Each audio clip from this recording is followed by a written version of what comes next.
Bismillah, Assalamualaikum. Selamat datang kembali di YouTube channel Fakta Sejarah dalam kisah terbaru Tahta di Tanah Warisan.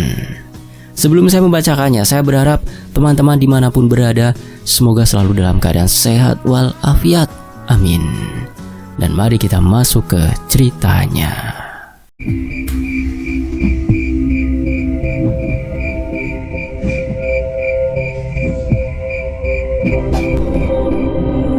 Astaga ya, ini benar-benar sudah seperti hutan belantara.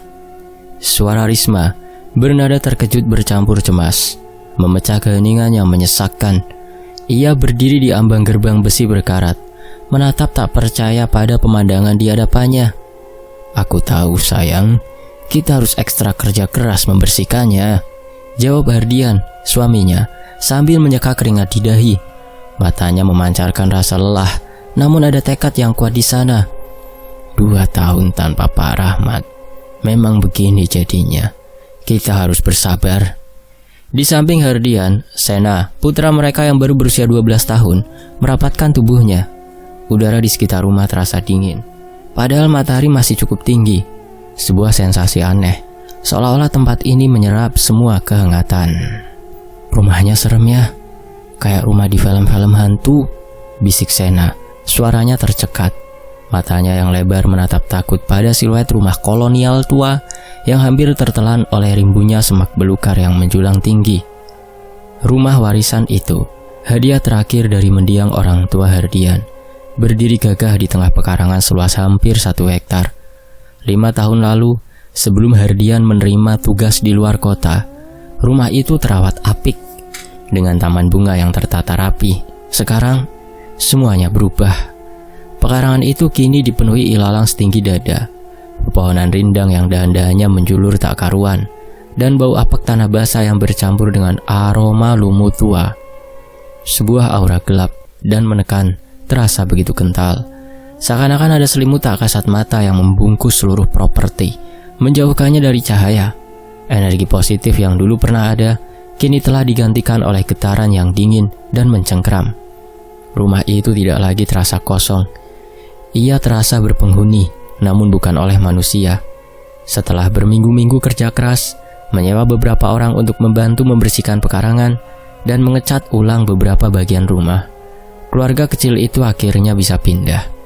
Mereka berharap kehidupan baru di rumah warisan ini akan membawa ketenangan setelah bertahun-tahun tinggal berpindah-pindah. Namun ketenangan itu tak pernah datang. Gangguan kecil mulai terjadi setelah mereka menetap sekitar 2 bulan. Awalnya hanya suara-suara aneh, kretek, kretek, kretek, kretek.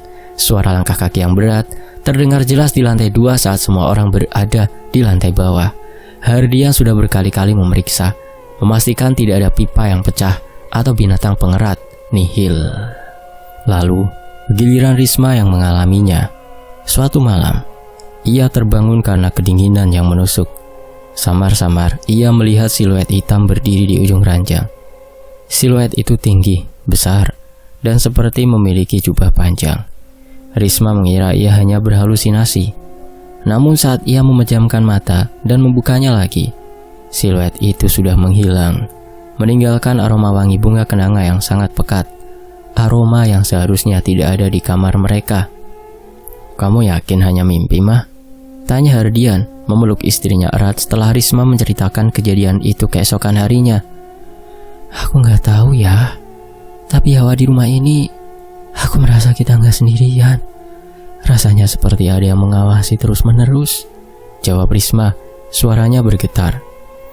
Gangguan itu semakin intens dan semakin personal. Seolah-olah entitas tak kasat mata itu mulai kehabisan kesabaran dan ingin mengusir mereka dengan cara apapun. Sena mulai sering menangis histeris di malam hari. Ia selalu mengatakan melihat kakek tinggi berdiri di dekat jendela kamarnya dengan mata merah menyala dan senyum yang menyeramkan. Puncaknya, suatu sore saat Risma sedang mencuci piring di dapur. "Tidak, ini rumahku. Pergi kalian, pergi." Tiba-tiba suara berat serak dan menggelegar berbisik tepat di telinga Risma, membuat wanita itu refleks berteriak dan menjatuhkan piring yang dipegangnya. Jantungnya berdetak liar, kepalanya langsung pusing. Saat ia menoleh cepat, Tidak ada siapa-siapa. Namun ia mencium aroma aneh, bukan wangi kenanga lagi, melainkan bau tanah basah dan darah kering yang menusuk hidung. "Ini gak lagi main-main, Hardian," ucap Risma malam itu. Air matanya menetes. Aku takut. Kita harus pindah. Aku gak mau Sena kenapa-kenapa." Hardian terdiam. Dia juga merasakan teror itu. Beberapa hari lalu, ia menemukan cakaran panjang yang dalam di pintu kamar utama mereka. Padahal tidak ada binatang buas di sekitar sana.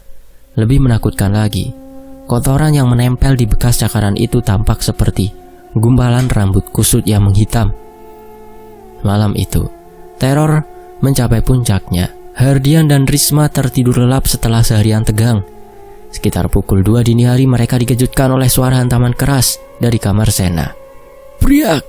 Mereka berdua melompat. Jantung berdebar kencang. Hardian segera berlari menuju kamar anaknya. Pintu kamar Sena yang biasanya ditutup kini terbuka sedikit. Hardian mendorongnya. "Sena!" Pemandangan di depannya membuat darah Hardian seolah membeku. Sena tidak ada di ranjangnya. Bantal dan selimutnya berserakan di lantai. Dan jendela kamar itu terbuka lebar. Gorden putihnya melambai-lambai ditiup angin malam. "Hardian! Sena kemana?" jerit Risma panik, menyusul suaminya. "Dia nggak ada. Jendelanya terbuka, Mah." Hardian bergegas melihat keluar jendela, ke arah pekarangan gelap yang kini terlihat lebih menyeramkan dan mencekam.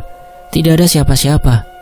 Tiba-tiba, sebuah suara tawa yang sangat dalam dan berat terdengar dari lorong gelap di lantai bawah, diikuti dengan suara seretan yang berat, seolah menyeret benda besar dan kasar di lantai marmer. Hardian dan Risma saling pandang. Mata mereka dipenuhi kengerian. Kaki Hardian terayun untuk berlari, namun Risma menarik tangannya. "Tunggu ya, dengarkan," hening sesaat, lalu suara itu kembali. "Dia sudah aman denganku." Bisik suara itu kali ini terdengar lebih dekat, seolah di ambang pintu kamar sebelah. "Sena!" teriak Risma. Isaknya pecah. Hardian menguatkan diri. Ia tidak bisa membiarkan anaknya diculik oleh entitas tak kasat mata. Ia berbalik dan berlari menuruni tangga. Risma mengikutinya dengan tubuh gemetar. Ketika mencapai ruang tamu, lampu gantung kristal yang tergantung di tengah ruangan tiba-tiba berayun hebat. Meskipun tidak ada angin, bayangan gelap melesat cepat di dinding, terlalu cepat untuk dilihat. "Keluar, jangan sentuh anakku!" raung Hardian. Buak! Sebuah dorongan kuat dan tak terlihat menghantam punggung Hardian, membuatnya tersungkur dan kepalanya terbentur meja kayu. Hardian mengerang kesakitan, matanya berkunang-kunang. "Hardian!" Risma berteriak dan berlutut di samping suaminya. Saat itu Risma melihatnya di sudut ruangan, dekat perapian tua yang selalu dingin. Sena berdiri tegak, matanya terpejam, tubuhnya kaku, melayang beberapa sentimeter dari lantai. Di belakang Sena muncul sosok itu dengan lebih jelas. Siluet hitam pekat, sangat tinggi, dengan 2 tanduk melengkung di kepala dan mata merah menyala yang berkilauan seperti bara api. Entitas itu tidak memiliki wajah yang jelas, hanya kegelapan yang memadat. Jubahnya yang panjang seolah terbuat dari asap hitam. "Pusara ini milikku. Kalian hanya tamu tak diundang yang harus segera kubuang." Suara berat itu bergetar di udara, bukan hanya terdengar di telinga, tapi seolah beresonansi di tulang rusuk mereka. Tiba-tiba, Sena membuka mata. Bukan mata Sena yang biasa, melainkan mata yang sepenuhnya putih, kosong. Sena tersenyum, senyum lebar dan menyeramkan yang bukan miliknya. "Pergi!" bisik suara dari mulut Sena, dengan nada yang sama beratnya dengan entitas di belakangnya. Setelah insiden mengerikan itu, Hardian dan Risma membawa Sena keluar rumah, meskipun hanya ke teras, demi keselamatan mereka. Sena pingsan dan demam tinggi setelah didorong kembali ke tubuhnya oleh entitas yang kemudian menghilang ke dalam kegelapan rumah. Keesokan paginya, tubuh Hardian dipenuhi memar tak jelas. Ia memutuskan untuk mencari pertolongan. Ia harus menyelamatkan keluarganya dan merebut kembali rumahnya. Ia mendatangi Pak RT, seorang tetangga yang ramah dan sudah lama tinggal di sana. Hardian menceritakan sedikit tentang gangguan yang mereka alami. Pak RT menghela nafas panjang, seolah ia sudah menduga hal ini. "Maaf Hardian, saya sudah menduga," Aura rumah itu memang sudah beda. Sejak Pak Rahmat meninggal, rumah itu seolah diambil alih, ujar Pak RT dengan suara pelan. Ada satu orang yang mungkin bisa membantu, namanya Mbah Margono. Mbah Margono, siapa dia Pak? Dia seorang ahli spiritual kejawen yang usianya sudah sekitar 60-an tahun. Dia paham betul seluk-beluk tanah ini dan hal-hal gaib. Dia orang terakhir yang kupikir bisa menolongmu. Jelas Pak RT. Sore itu juga Hardian berhasil bertemu Mbah Margono. Sosoknya tenang, matanya meneduhkan, namun sorot matanya tajam, seolah menembus jiwa. Hardian menceritakan semua teror yang dialaminya. Mbah Margono mengangguk perlahan. Sesekali memejamkan mata, seolah sedang melakukan kontak batin dengan tempat itu. Pak Hardian, ucap Mbah Margono. Suaranya tenang namun memiliki otoritas. Rumahmu itu sudah bukan rumah lagi. Itu sudah menjadi kerajaan. Entitas yang tinggal di sana sangat kuat. Ia sudah lama menghuni tanah itu. Dan karena 2 tahun ini tidak ada penjaga atau pembersih, dia telah mengambil alih sepenuhnya dan membuat kekuasaannya sendiri. Hardian menelan ludah. Kerajaan? Jadi dia memang ingin mengusir kami, Mbah? Bukan hanya mengusir.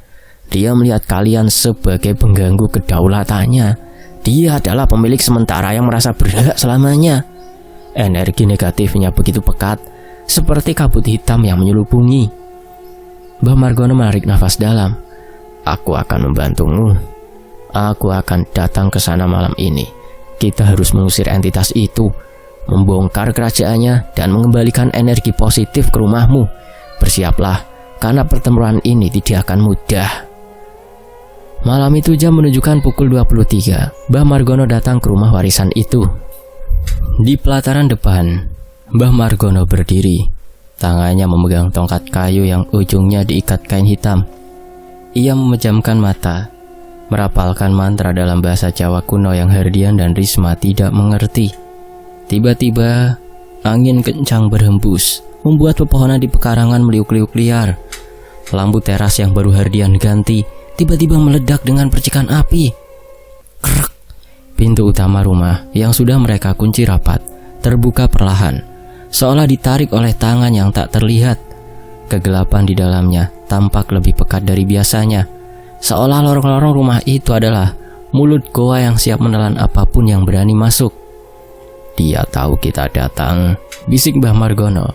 Matanya kini terbuka, memancarkan keseriusan yang mengerikan. Kekuatannya yang lebih besar dari perkiraanku. Dia sudah mempersiapkan diri. Mbah Margono melangkah masuk, diikuti Hardian dan Risma yang memeluk Sena erat-erat. Saat Mbah Margono menginjakkan kaki di lantai marmer ruang tamu, suara tawa menggelegar yang sama seperti malam itu kembali terdengar, memenuhi setiap sudut rumah, membuat Risma refleks menutup telinganya. Lancang, kau berani menginjak istanaku lagi, orang tua? Tiba-tiba dari kegelapan di atas tangga, muncul sosok itu lagi. Bukan hanya siluet, kali ini ia menampakkan diri seutuhnya. Ia adalah sosok raksasa dengan kulit kehitaman yang dipenuhi sisik, mata merah menyala dan sepasang tanduk yang panjang. Wajahnya menyerupai perpaduan kera dan iblis. Dengan taring panjang mencuat keluar, entitas itu memancarkan aura panas dan kebencian yang luar biasa. Aku bukan lancang, iblis. Aku datang untuk mengusirmu dan mengembalikan rumah ini pada pemilik sejatinya, balas Mbah Margono. Suaranya mantap dan tanpa gentar. Tawa entitas itu berhenti. Ia mengangkat tangan kanannya, dan tiba-tiba semua perabotan di ruang tamu mulai bergetar, lalu melayang di udara. Kursi, meja, vas bunga, semuanya melayang, mengarah lurus ke Mbah Margono, Hardian, dan Risma. Rasakan kekuatan raja di pusara warisan ini. Kalian semua akan mati di sini, menjadi tumbal bagi kerajaanku, raungnya. Hardian mendorong Risma dan Sena ke belakang Mbah Margono. Jangan takut, Pak. Sekarang saatnya bertarung, ucap Mbah Margono sambil mengangkat tongkatnya dan mulai melantunkan mantra yang kini terdengar lebih kuat, lebih mendesak, seolah ia sedang membangun perisai tak melihat. Perabotan yang melayang itu mulai bergerak cepat, siap menghantam mereka. Di antara perabotan itu, Risma melihat sekilas bayangan lain, sepasang mata putih pucat yang mengintip dari balik tirai. Rumah itu tidak hanya dihuni satu entitas, tetapi seolah-olah seluruh pasukannya telah dipanggil. Mbah Margono berteriak, suaranya memecah keheningan yang menyesakkan. Dan tiba-tiba, sebuah cahaya putih terang melesat dari ujung tongkatnya, menghantam raja di pusara warisan. Cahaya putih terang yang melesat dari tongkat Mbah Margono bukanlah cahaya biasa. Itu adalah energi murni, dipadatkan melalui doa dan konsentrasi tinggi. Cahaya itu menghantam tepat di dada entitas raksasa, raja di pusara warisan, yang berdiri di anak tangga. Blar! Dinding ruang tamu bergetar hebat. Entitas itu menjerit, bukan jeritan kemarahan, melainkan jeritan kesakitan yang mendalam. Cahaya itu seolah membakar kegelapan yang membentuk tubuhnya. Perabotan yang tadinya melayang di udara, seketika jatuh menghantam lantai dengan suara berdebum yang memekakan telinga. Debu tebal mengepul, bercampur dengan aroma hangus yang tajam. Hardian segera menarik Risma dan Sena yang masih dipeluk erat oleh Risma menjauh ke sudut ruangan, melindungi mereka di belakang punggung Mbah Margono. Hardian menatap Mbah Margono yang kini tampak kelelahan. Keringat dingin membasahi wajah tuanya. Ini baru permulaan, Pak, bisik Mbah Margono tanpa menoleh. Nafasnya tersengal. Energinya jauh lebih kuat di dalam rumah ini.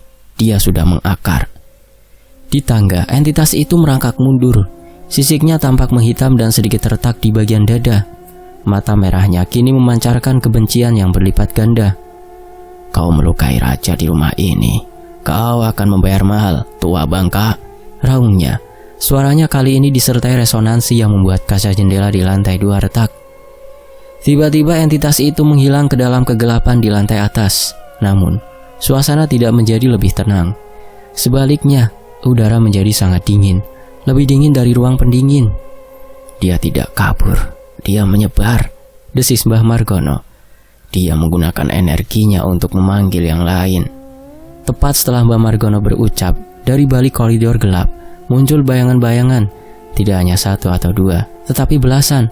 Mereka adalah entitas-entitas kecil, seperti bentuk manusia yang koyo dan kurus, dengan mata cekung dan pakaian compang-camping khas zaman kolonial. Mereka berjalan tertatih, tanpa suara, mengelilingi Hardian, Risma, Sena, dan Mbah Margono. Pasukannya, kata Hardian yang suaranya nyaris tak terdengar. Mereka tidak terbuat dari kegelapan murni.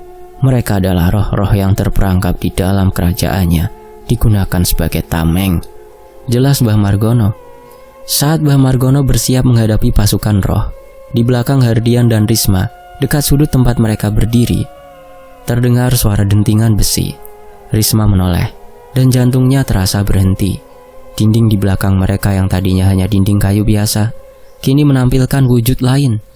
Kayu itu seolah menjadi transparan, memperlihatkan apa yang ada di baliknya. Sebuah sumur tua, tertutup lumut dengan rantai besi yang tebal. Di bibir sumur itu, duduk sesosok wanita berpakaian putih lusuh. Rambutnya panjang terurai menutupi wajah. Aroma wangi bunga kenanga yang Risma cium di awal gangguan, kini tercium sangat kuat, menusuk hidung. Ini bukan hanya roh. Mbah Margono tiba-tiba berteriak. Ini adalah pusat kekuatannya, sumur tua itu, tempat dia mengikat roh-roh terkuat. Wanita di bibir sumur itu mengangkat wajahnya. Matanya kosong, berwarna putih keperakan, dan di sekujur lehernya tampak bekas selilitan tali yang menghitam. Dia tersenyum, senyum yang dingin dan mematikan. Selamat datang di kamar mayatku, bisik wanita itu. Suaranya lembut namun penuh kebetihan. Mbah Margono tahu dia tidak bisa menghadapi raja dan pasukan rohnya secara bersamaan. Entitas wanita di sumur itu adalah inti dari manifestasi kekuatan di lantai bawah.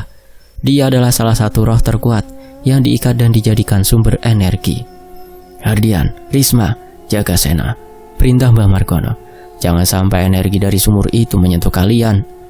Mbah Margono memutar tongkatnya. Ia tidak menyerang, melainkan mulai menggambar sebuah pola besar di lantai marmer dengan ujung tongkatnya yang terbuat dari kayu stigi. Sambil melantunkan mantra dengan kecepatan yang menakjubkan, pola itu, sebuah simbol perisai pengikat, mulai memancarkan cahaya biru redup saat selesai. Pasukan roh yang mendekat terhenti di batas cahaya biru itu. Mereka menjadi tertahan, seolah terhalang oleh dinding kaca tak terlihat. Namun, entitas wanita di sumur itu tidak terpengaruh.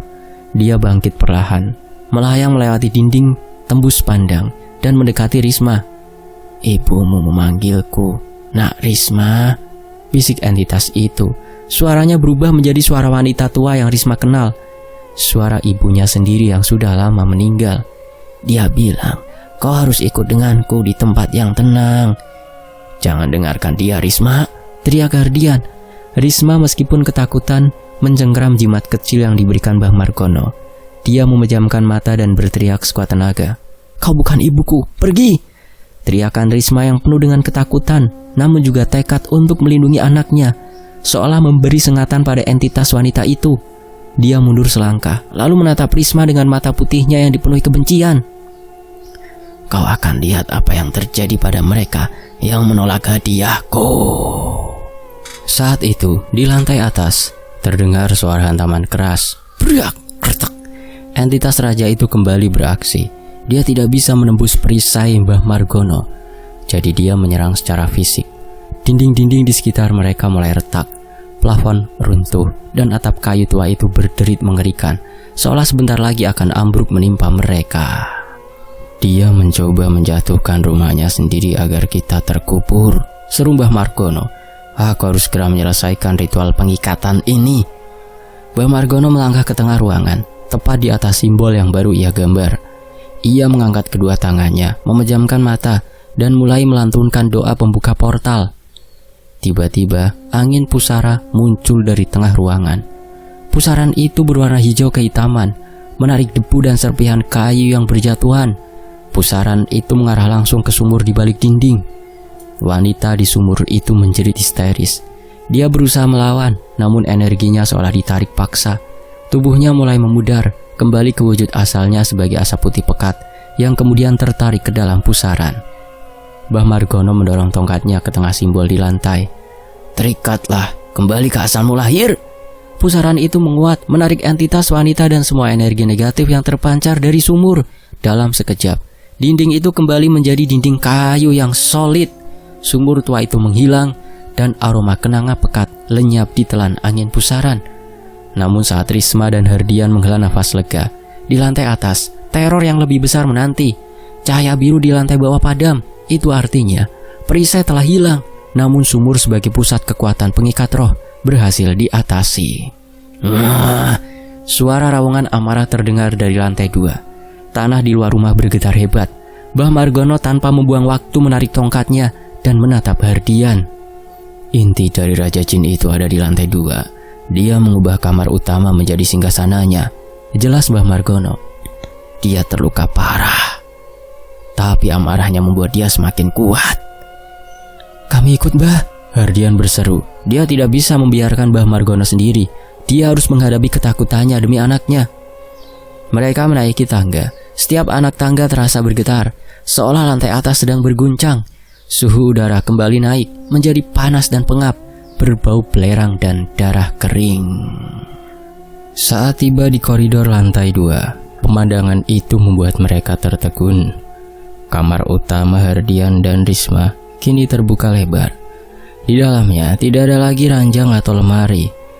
Ruangan itu tampak seperti sebuah goa batu. Dinding-dindingnya berlumut hitam.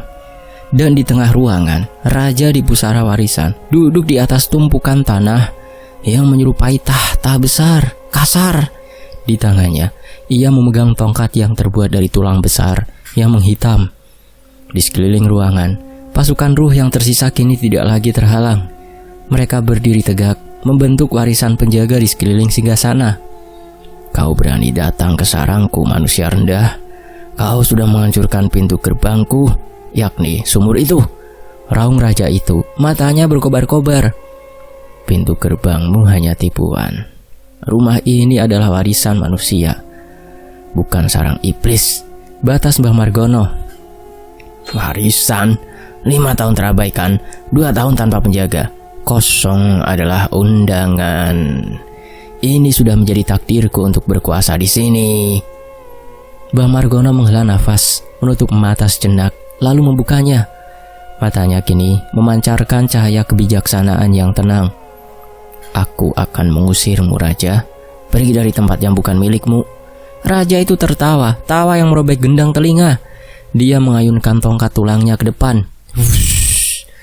Seketika semua pasukan roh itu maju, menerjang Mbah Margono, Herdian, Risma, dan Sena.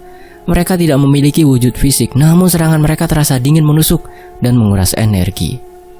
Mbah Margono menyambut mereka dengan gerakan cepat. Tongkatnya berputar, memancarkan cahaya keemasan. Setiap sentuhan tongkat pada roh-roh itu membuat mereka menjerit dan menghilang menjadi asap hitam. Namun raja itu tidak tinggal diam. Saat Mbah Margono sibuk dengan pasukan roh, raja itu mengarahkan jarinya ke Herdian. "Kau kepala keluarga yang lemah, rasakan kutukan ini." Tiba-tiba Herdian merasakan nyeri luar biasa di dada. Ia terhuyung-huyung. Nafasnya tercekat. Rasa sakit itu bukan rasa sakit fisik biasa, melainkan rasa sakit emosional yang intens. Seperti semua rasa bersalah dan ketakutan dalam hidupnya dimanifestasikan menjadi rasa sakit nyata yang membakar paru-parunya. "Yah!" Risma berteriak memeluk suaminya. Herdian melihat kilasan-kilasan mengerikan. Bayangan dirinya terbaring tak berdaya. Sena dan Risma menangis di atasnya. Raja itu memanipulasi ketakutan Herdian.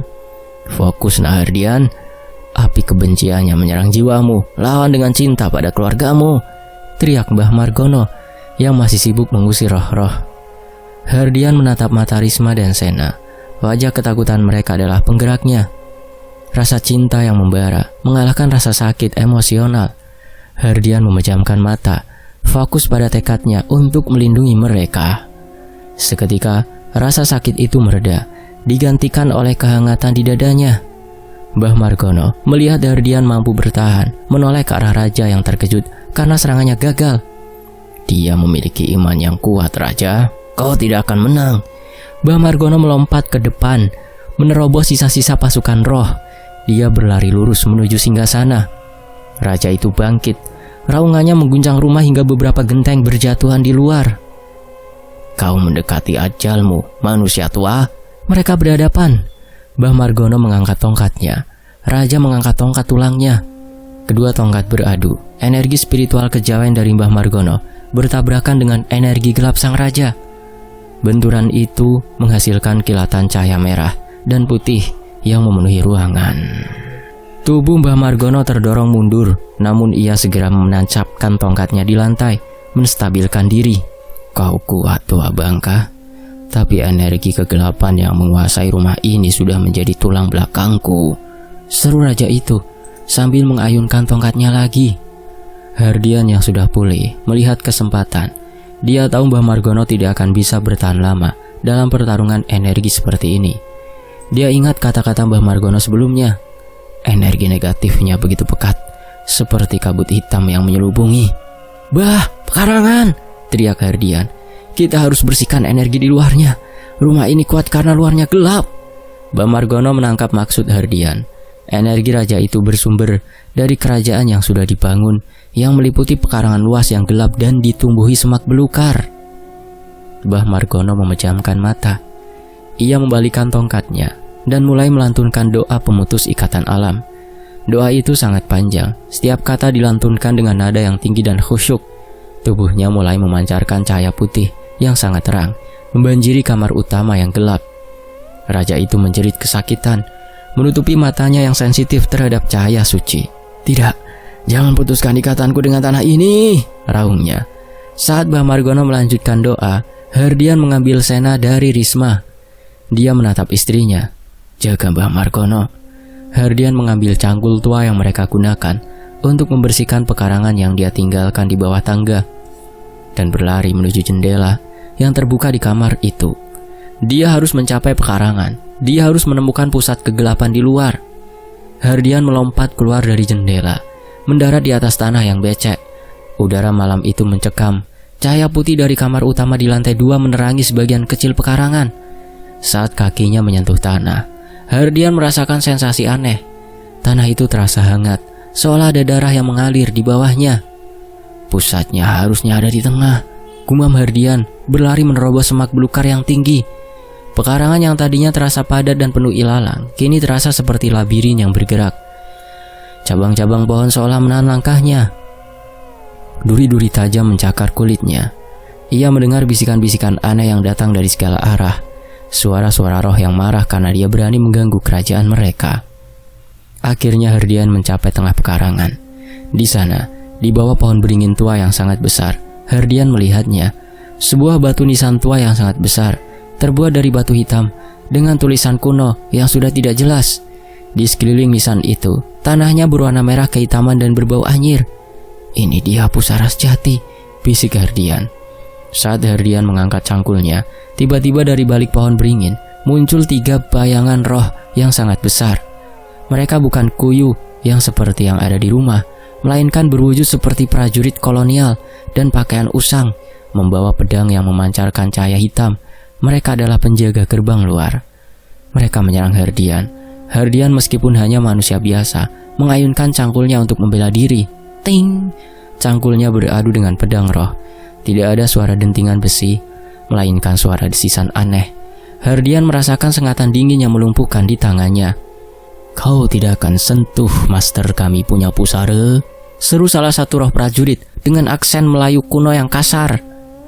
Herdian mengelak dari tebasan pedang lain, lalu menggunakan cangkulnya untuk menyapu kaki roh. Roh itu tidak memiliki kaki fisik, namun serangan itu berhasil mengganggu konsentrasinya. Herdian melihat celah. Dia mengumpulkan semua kekuatannya dan mengayunkan cangkulnya sekuat tenaga, tidak ke arah roh, melainkan lurus ke batu nisan hitam itu. Buar! Batu nisan itu pecah berkeping-keping. Ketika nisan itu hancur, ledakan energi hitam menjulang ke udara. Bersamaan dengan itu, pohon beringin tua itu mulai layu dengan cepat. Daun-daunnya mengering dan rontok dalam hitungan detik. Di lantai 2, kamar utama, raja di pusara warisan tiba-tiba menjerit sangat keras. Suaranya kini terdengar penuh keputusasaan dan kelemahan. "Tidak, aku punya akar. Tanahku!" raungnya. Cahaya putih Mbah Margono yang tadinya terdesak oleh kegelapan raja, kini kembali kuat. Mbah Margono dengan sisa tenaga terakhirnya mengakhiri mantranya. "Kembalilah ke asal kegelapan. Aku putuskan ikatanmu dengan alam manusia. Hancur!" Cahaya putih Mbah Margono memancar keluar dari jendela, menyebar ke seluruh pekarangan yang kini sudah tidak memiliki akar energi negatif. Karena akarnya telah diputus oleh Herdian, raja itu tidak bisa lagi menarik energi dari tanah. Tubuhnya yang besar mulai mengecil, sisik-sisiknya mengelupas, dan ia kembali menjadi gumpalan asap hitam yang mengecil dan meringkuk ketakutan. Risma menyaksikan itu. Dia memeluk Sena yang kini kembali pingsan karena kelelahan dan ketakutan. Asap hitam itu, yang merupakan wujud asli sang raja, mencoba melarikan diri melalui jendela. Akan tetapi Mbah Margono mengayunkan tongkatnya untuk terakhir kalinya. "Pintu gerbang sudah kututup. Kau tidak akan bisa kembali lagi ke alam ini untuk berkuasa." Mbah Margono menembakkan energi putih terakhirnya, mengikat gumpalan asap hitam itu, dan melontarkannya ke dalam lantai kamar, yang kini retak dan menghasilkan lubang kecil. Hening. Asap hitam itu lenyap. Cahaya putih Mbah Margono meredup, dan ia jatuh berlutut kelelahan. Beberapa saat kemudian, Herdian muncul di ambang pintu. Wajahnya penuh lumpur dan keringat, namun matanya memancarkan kelegaan. Dia membuang cangkulnya dan langsung memeluk Risma dan Sena. "Sudah selesai, semuanya sudah selesai," bisik Herdian. Mbah Margono tersenyum. "Iya nak, kerajaannya sudah hancur. Roh-roh yang terikat akan menemukan jalan mereka sendiri sekarang." Kamar utama kembali menjadi kamar biasa. Udara menjadi normal. Tidak ada bau belerang, tidak ada hawa dingin menusuk. Hanya ada debu dan kerusakan fisik yang harus diperbaiki. Keluarga itu pindah sementara ke rumah Pak RT selama 2 minggu, memberikan waktu bagi Mbah Margono untuk melakukan ritual pembersihan rumah secara menyeluruh. Mbah Margono menaburkan air suci, menanam kembali tanaman-tanaman yang memiliki energi positif di pekarangan, dan memasang jimat pelindungan di setiap sudut rumah. Mbah Margono menjelaskan bahwa entitas itu adalah demit tanah yang sangat tua, yang telah mengambil kesempatan saat rumah itu ditinggalkan tanpa perawatan dan tanpa doa selama 2 tahun menjadikannya tahta barunya. Nisan yang dianjurkan Herdian adalah tempatnya mengikat inti kekuatannya dengan tanah. Ketika Herdian, Risma, dan Sena kembali, rumah itu terasa berbeda. Terasanya sejuk, hangat, dan benar-benar seperti rumah mereka sendiri. Herdian bahkan merasa energinya kembali pulih. Namun tidak ada peperangan spiritual yang tidak meninggalkan bekas. Beberapa bulan setelah insiden itu, Herdian sering terbangun di malam hari, merasakan sisa-sisa tekanan di dadanya. Pengingat akan serangan emosional yang ia alami, Risma sesekali mencium samar-samar wangi kenanga saat ia berjalan melewati koridor. Dan Sena, meskipun ia kembali normal, ceria dan tidak lagi demam, Sena kini memiliki kebiasaan baru. Setiap malam sebelum tidur, Sena akan menatap jendela kamarnya lama sekali. Suatu malam Risma mendekati Sena dan bertanya, "Kenapa nak? Ada apa di luar?" Sena hanya tersenyum tipis. "Gak apa-apa mah, hanya aku sekarang tahu rumah ini sangat besar." "Iya, sangat besar," jawab Risma mengelus rambut Sena. Sena memejamkan mata. "Dan aku tahu dia masih ada di luar sana mah, menunggu sampai kita lengah lagi. Dia berjanji padaku dia akan kembali untuk mengambil kerajaannya." Risma terdiam, senyumnya membeku. Meskipun Mbah Margono telah mengusir raja itu, entitas kuat itu tidak akan benar-benar lenyap. Dia hanya kembali ke asalnya, menunggu saat yang tepat untuk merebut kembali tahtanya di rumah warisan yang kini mereka tinggali dengan ketakutan yang tersembunyi. Herdian, Risma, dan Sena sekarang tahu, mereka tidak hanya membersihkan rumah, mereka telah memenangkan sebuah perang. Tetapi perdamaian abadi belum tentu menjadi milik mereka. Mereka harus selalu siaga. Ketenangan ini hanyalah jeda, dan raja itu sedang mengumpulkan kekuatannya di suatu tempat di luar sana menatap rumah warisan mereka dari kegelapan. Ketenangan yang dirasakan Herdian, Risma, dan Sena hanyalah ketenangan di permukaan. Setelah Sena melontarkan kata-kata dingin tentang dia akan kembali, Herdian tahu ancaman itu tidak benar-benar pergi. Dia sudah menghubungi Mbah Margono, menyampaikan kegelisahannya dan kata-kata Sena. Seminggu kemudian, Mbah Margono datang kembali. Kali ini ia tidak sendiri. Di sampingnya berdiri seorang pria muda, usianya sekitar awal 40-an kala itu, bertubuh tegap dengan sorot mata yang tajam namun penuh ketenangan. Dia adalah Pak Nur, rekan seperguruan Mbah Margono yang memiliki spesialisasi dalam ilmu penguncian dan pagar gaib. "Dia tidak berbohong, Nak Herdian," ujar Mbah Margono duduk di teras dan sambil menyesap kopi yang disajikan Risma. "Entitas kuat itu tidak musnah. Ia hanya didorong mundur. Ia pasti akan menunggu kelengahan kalian dan akan kembali lebih kuat. Itu sebabnya saya memanggil Pak Nur," lanjut Mbah Margono sambil menunjuk rekannya. "Aku berhasil mengusirnya. Kini Pak Nur akan menguncinya agar tidak bisa kembali masuk ke dalam area rumah ini. Kami akan membuat pagar gaib yang berlapis." Pak Nur mengangguk. Senyum tipis terukir di wajahnya. "Pagar gaib ini tidak hanya berfungsi sebagai tameng, Mas, tapi juga sebagai pemisah alam. Energi di dalam pagar akan disucikan secara berkala, membuat tempat ini tidak nyaman bagi makhluk yang hanya hidup dari kebencian." Malam harinya ritual dimulai. Kali ini tidak ada ketegangan pertempuran. Yang ada hanyalah kesakralan dan kekhidmatan. Mbah Margono dan Pak Nur meminta Herdian untuk menyiapkan beberapa material. 4 botol air dari 7 sumber mata air berbeda, tanah liat murni, dan benang lawe, benang kapas putih. Ritual dibagi menjadi 2 bagian. Mbah Margono bertugas membersihkan dan menguatkan inti rumah, sementara Pak Nur bertugas membangun pagar di 4 penjuru pekarangan. Di dalam rumah, Mbah Margono duduk bersila di ruang tamu, tempat pertempuran terbesar terjadi. Ia menaburkan bubuk kemenyan yang harum, lalu mulai menggambar simbol kuno di atas lantai menggunakan kapur putih. Lantunannya kali ini berbeda, lebih mendayu dan menenangkan, sebuah doa pemulihan dan penguatan. "Aku mengembalikan cahaya. Aku menyucikan energi," bisik Mbah Margono. Air matanya menetes, seolah ia sedang menyalurkan seluruh sisa kekuatannya untuk membersihkan jejak-jejak kegelapan. Di luar, di pekarangan yang luas, Pak Nur bergerak cepat. Ia ditemani oleh Herdian. saya akan menanam 4 paku bumi spiritual di batas-batas pekarangan. Jelas Pak Nur, tangannya membawa 4 pasak kayu jati yang sudah diukir dan diolesi minyak wangi. Setiap paku bumi akan diikat dengan jimat pelindung. Kemudian kita alirkan energi dari air 7 sumber. Mereka memulai dari sudut paling timur. Pak Nur menancapkan pasak kayu itu ke tanah. Disinilah gerbang pertama, kata Pak Nur. Kita kunci dari kekuatan fajar, energi baru yang menolak kegelapan malam. Saat pasak itu tertanam, Pak Nur mengeluarkan botol berisi air, melantunkan mantra pendek, dan menuangkannya ke dasar pasak. Tiba-tiba dari pasak itu muncul asap tipis yang naik perlahan, lalu menghilang, menandakan ikatan telah terbentuk. Mereka berlanjut ke selatan, utara, dan terakhir, barat. Di barat, tempat matahari terbenam, dan kegelapan mulai merayap. Ritual Pak Nur lebih intens. Di sana, Pak Nur mencampur tanah liat dengan abu dari pembakaran doa, membentuk sebuah gumpalan kecil, lalu memasukkannya ke dalam lubang tempat pasak.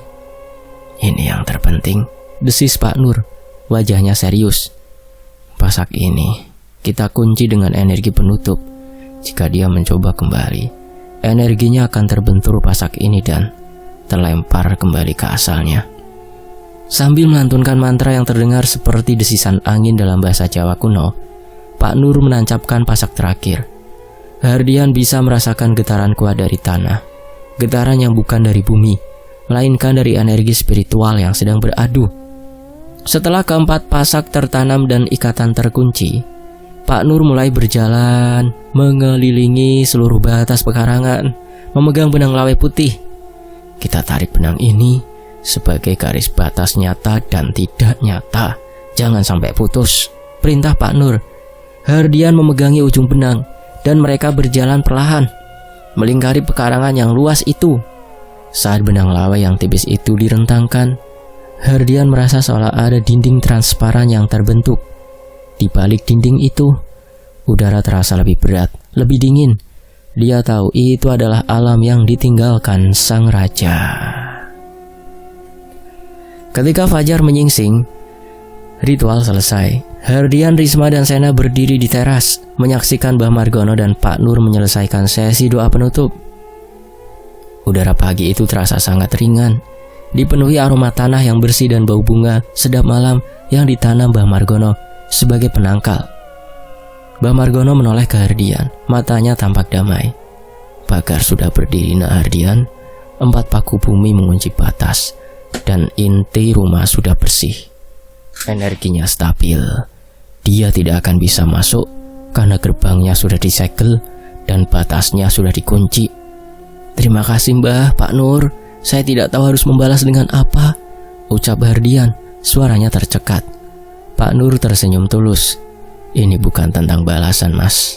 Ini tentang menjaga harmoni. Energi gelap harus seimbang dengan energi terang. Sekarang rumah ini sudah ditebus dan diperjuangkan. Ia layak mendapatkan ketenangan. Sena yang sedari tadi hanya diam di pelukan Risma tiba-tiba menunjuk ke arah batas pekarangan tepat di lokasi paku bumi terakhir ditancapkan. Paman Nur, bisik Sena. Apa garis putih itu yang membuat dia nggak bisa masuk? Pak Nur terkejut karena anak sekecil Sena mampu melihat energi yang terbentang. Iya nak Sena, itu pagarnya. Kau bisa melihatnya? Tanya Pak Nur lembut. Sena mengangguk. Dia tadi malam datang paman, berdiri di luar garis itu. Dia marah sekali, tapi nggak bisa maju. Dia cuma bilang, aku akan tunggu sampai garis itu lapuk dimakan waktu. Hardian dan Risma saling pandang. Rasa ngeri bercampur lega. Raja itu memang tidak pergi, dia hanya terpenjara di luar. Mbah Margono menghela nafas panjang. Ia menghampiri Sena, mengusap kepalanya. Kalau begitu, ini janji kami, kata Mbah Margono menatap mata Hardian dan Risma. Pagar gaib ini memang tidak abadi. Ia perlu dirawat. Setiap 6 bulan sekali, kirimkan doa dan ganti air di sekitar paku bumi itu.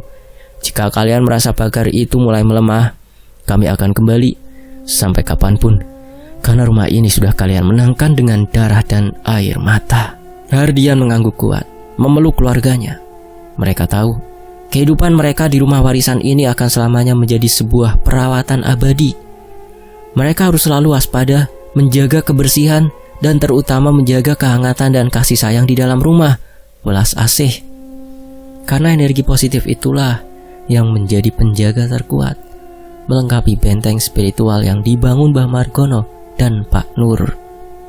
Rumah itu kini sunyi, namun bukan sunyi mencekam, melainkan sunyi yang damai. Raja di pusara warisan telah diusir dan dikunci, namun ancaman kebangkitannya selalu ada, menjadikannya sebuah kisah horor yang tak pernah benar-benar berakhir. Sebuah janji gaib yang harus mereka pertahankan seumur hidup. Setelah Mbah Margono dan Pak Nur pergi, kehidupan di rumah warisan itu memang berubah drastis. Rasa dingin yang selalu menusuk, bahkan di siang bolong, kini berganti menjadi kehangatan yang menenangkan. Pohon-pohon tua yang tadinya terasa mengerikan dan memancarkan bayangan gelap, kini terlihat rindang dan damai. Namun efek psikologis dari teror yang mereka alami tidak hilang sepenuhnya. Risma mulai rutin mengikuti saran Mbah Margono. Setiap 6 bulan sekali, tepat pada malam bulan purnama, ia akan keluar ke pekarangan. Ia membawa seember air bersih yang dicampur dengan bunga 7 rupa dan menyirami keempat paku bumi spiritual yang ditanam Pak Nur. Saat melakukan ritual kecil itu, ia selalu menoleh ke arah batas pekarangan, di mana Sena pernah melihat dia, si Rojo Bles, berdiri. Ketegasan Risma dalam menjaga pagar gaib ini adalah bentuk perlawanannya. Dia tidak akan membiarkan raja itu berpikir bahwa keluarga mereka telah lengah lagi. Di sisi lain, Herdian mengambil alih tugas membersihkan dan merawat rumah secara fisik. Dia memperbaiki semua kerusakan yang diakibatkan oleh entitas itu. Dia menambah lubang di lantai 2, mengganti kaca jendela yang retak, dan mengecat ulang kamar utama.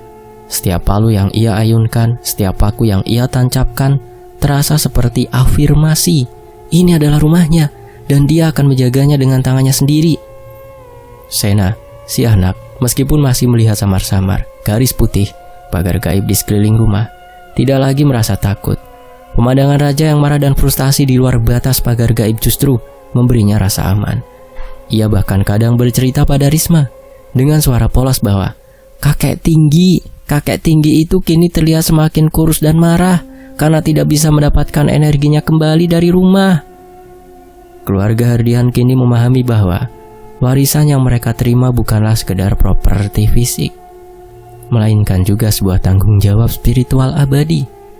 Rumah itu telah mengajarkan mereka arti dari perjuangan, iman, dan pentingnya menjaga keharmonisan. Mereka hidup dengan damai, namun dengan kesadaran yang tajam. Perdamaian itu harus diperjuangkan setiap hari. Mereka tahu di luar sana, di kegelapan abadi, Sang Rojo Bles masih menunggu. Dan mereka, di dalam benteng spiritual mereka, siap untuk menunggu lebih lama.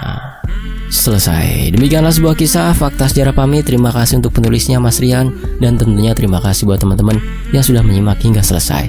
Sampai jumpa di kisah berikutnya. Wassalamualaikum. Tetap di Fakta Sejarah. Alhamdulillah.